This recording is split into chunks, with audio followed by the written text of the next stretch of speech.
Hello, and welcome to the History of Rome. It had been 200 years since the founding of Rome, and since that time the Romans had undergone a massive transformation. In the beginning, they were a collection of pastoral herdsmen and unsavory cast-offs making their way in the world by flock and trade, and since that time they had learned to become settled farmers, tilling the land and raising crops. They had gone from being a collection of armed rabble to a society of laws with a well-equipped, well-disciplined army. They had gone from upstart village to regional capital, and now stood ready to challenge a wider pool of neighbors for control of all Italy. The Etruscans lay to the north and the Greeks to the south, and having conquered the central lowlands during the reign of the kings, the Romans now turned to the hills and mountains of East Italy for fresh conquests, and, as always, were forced to parry the thrust of the Etruscan cities to the north.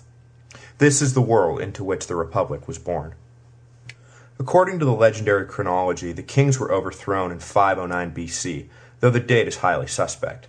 Most likely later, patriotic Roman historians changed the timing of the event to slightly predate the establishment of democracy in Athens by Cleisthenes in 508 BC. The Romans had a hard time believing they were not first and best in everything, especially in the democracy they took so much pride in, so they altered their history to outdo the Greeks.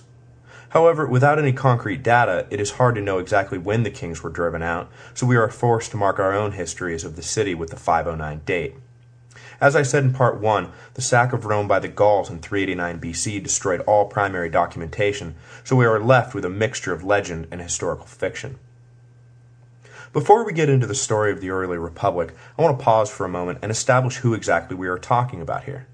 I often say that Rome did this and that the Romans did that, but except for a few passing disambiguations, I have not done much to describe the varying nature of the population.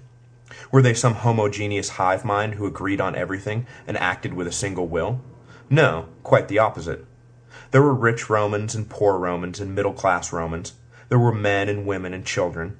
There were slaves and freed slaves and immigrants and criminals and honest men who worked hard every day and lazy men who did not. There were prostitutes and vestal virgins and intellectuals and illiterates. Just like any society, the city of Rome was inhabited by a vast array of individuals, each with their own worldview, motivation, and dream.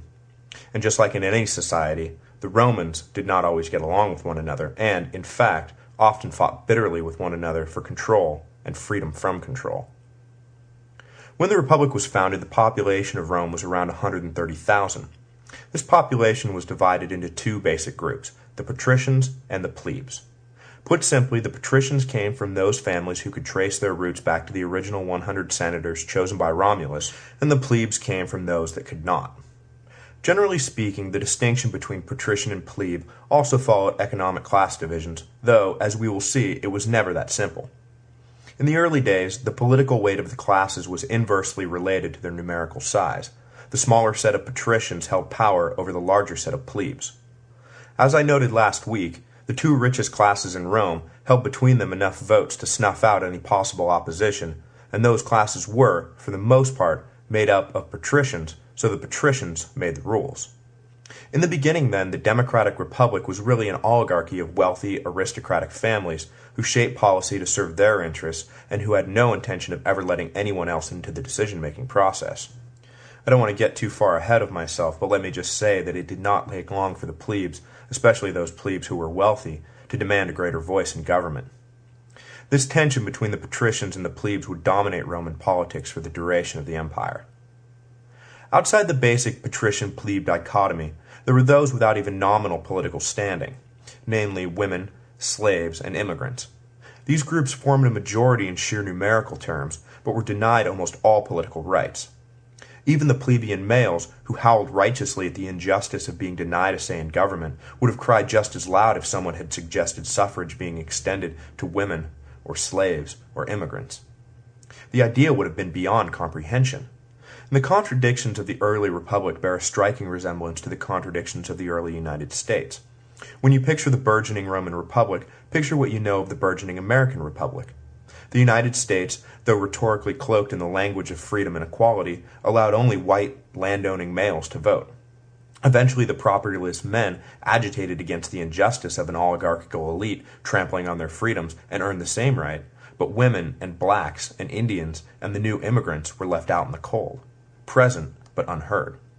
This was Rome, a republic in which the disenfranchised majority were ruled by a disproportionately powerful elite. This, then, was the basic political breakdown of the population. Economically speaking, whether patrician or plebe, the majority of Romans were, by this time, settled farmers. But this was no utopia of land-owning citizen farmers.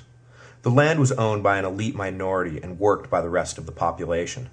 Economics and politics coincided just as they do today, and the tension between owner and operator mirrored the tension between patrician and plebe.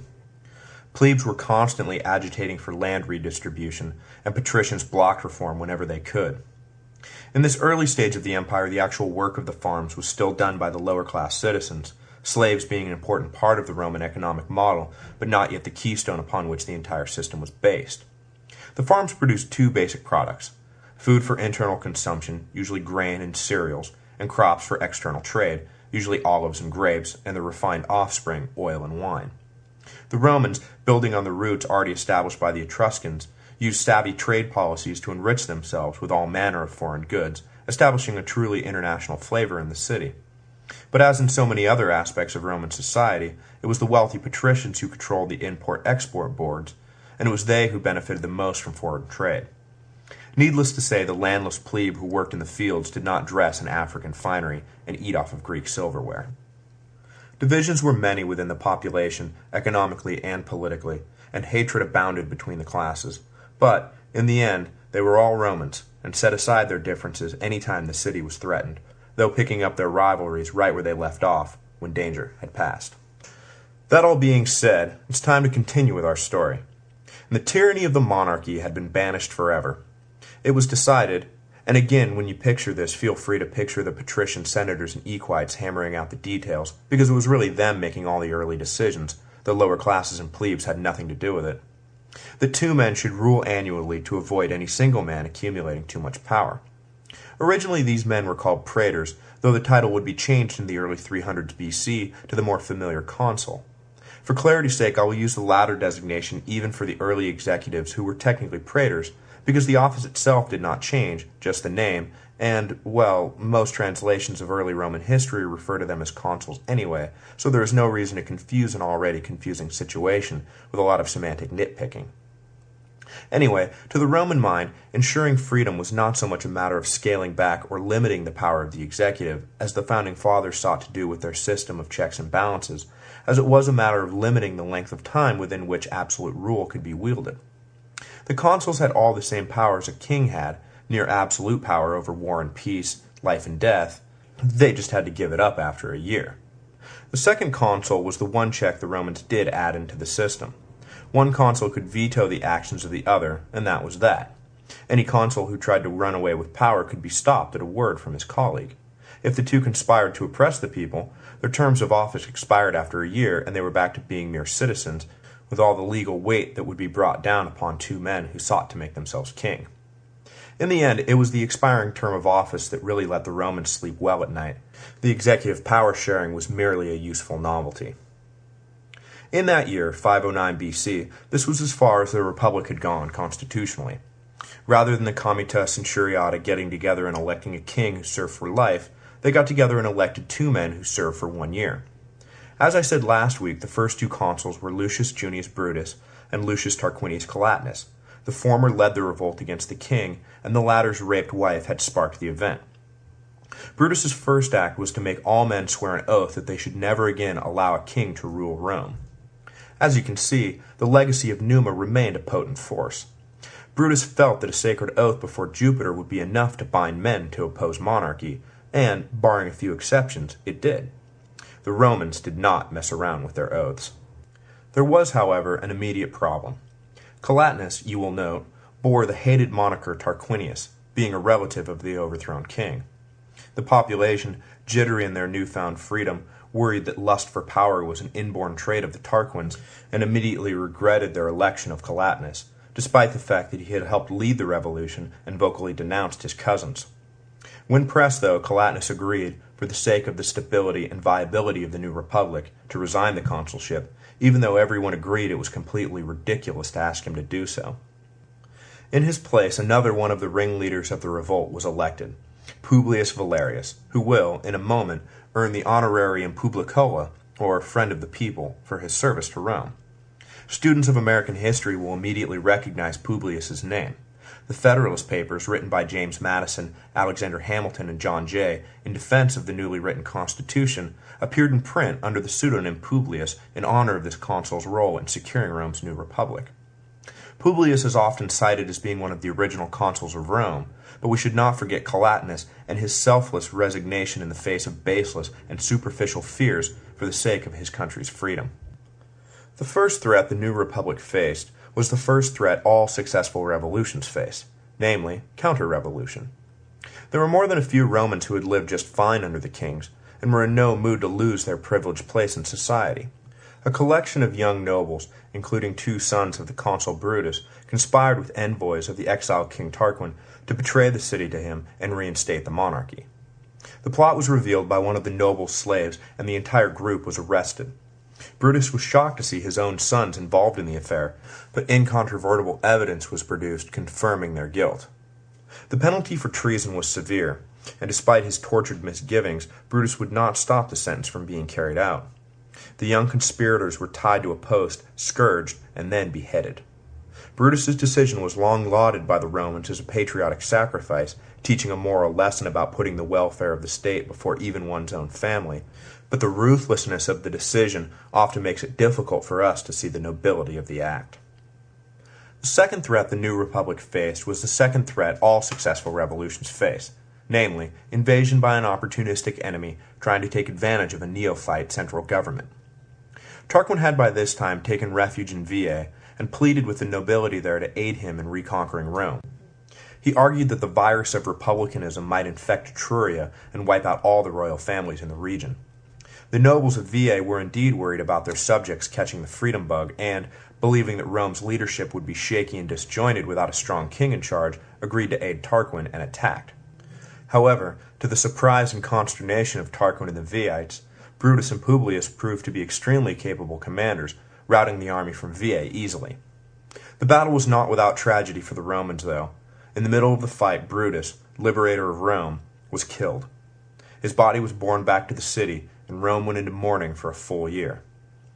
Publius now stood alone, and, like Collatinus before him, soon fell under suspicion by the fickle and paranoid masses.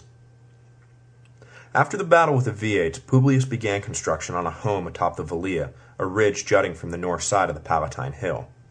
The people suspected him of making a fortress from which he could safely enslave them all. Publius caught wind of the sentiment and called a mass meeting, shaming the populace for their irrational fears and announcing that if it worried them so much, he would move his home to the bottom of the hill, where they could all keep watch on him. He further used the opportunity provided by the meeting to propose 2 new laws, which made him a hero to the now assuaged masses and earned him the aforementioned title Publicola. The 2 laws are famous even to this day. The first stated that any man who tried to make himself king could be killed at any time by any other man without fear of reprisal, and the second stated that any decision by the magistrates could be appealed to the people's assemblies. Publius, content with the single credit he received for these democratic initiatives, then called for an election to fill the open consulship. Marcus Horatius Pulvius was eventually elected after a short detour through a consul who was elected but then died from old age a few days later.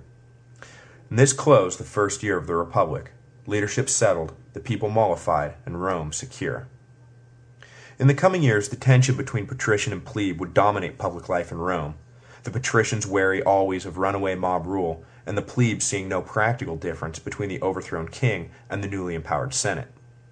Next week, we will jump headlong into this so-called conflict of the orders and witness the plebes voting with their feet and demanding a real voice in the allegedly democratic republic they had all fought so hard to establish and keep.